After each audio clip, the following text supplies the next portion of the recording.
Pemirsa, Kepala Dinas Lingkungan Hidup DLH Kota Makassar menegaskan belum ada penempatan lokasi pembangunan pengelolaan sampah berbasis energi listrik PSL sebelum pengumuman tender dilakukan.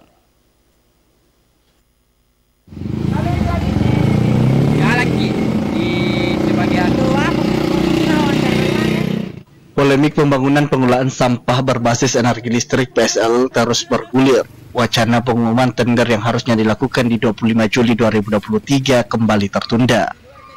Kepala Dinas Lingkungan Hidup DLH Kota Makassar, Ferdi Muhtar, mengungkapkan penundaan pengumuman tender kembali akan diumumkan setelah melakukan rapat internal dari beberapa terkait.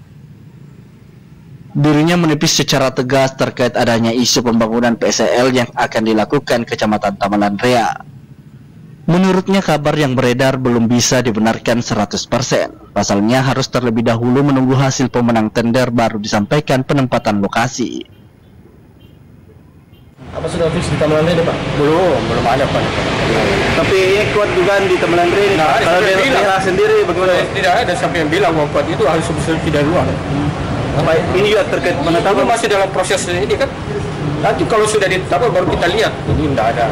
Jadi belum ada penetapan pemenang kan? Kalau indikasi lah biar kena tafsiran, tapi kan ada tim ahli yang melihat. Tim ahli dan panitia pemilihan dan bukan orang di. Saya tidak masuk dalam itu. Ada panitianya yang melihat, ada tim ahli. Jadi kira-kira kapan diumumkan ini, Pak, yang pengumuman tender ini, Pak? Kita lihat nanti, saya lihat scan waktunya sudah dibuat di website oleh panitia pemilihan. Bulan ini, Pak, atau? Nanti coba saya belum baca pengumumannya. Nanti kita lihat saja. Setelah RDP ini kan banyak anggota dewan yang menolak di Tamalan Rea. Nah, nanti kan ada RDP kedua untuk kejelasannya. Ya. Dirinya menambahkan pengumuman tender PSL akan disampaikan melalui website LPSE. Ardi Jaho, Celebes TV.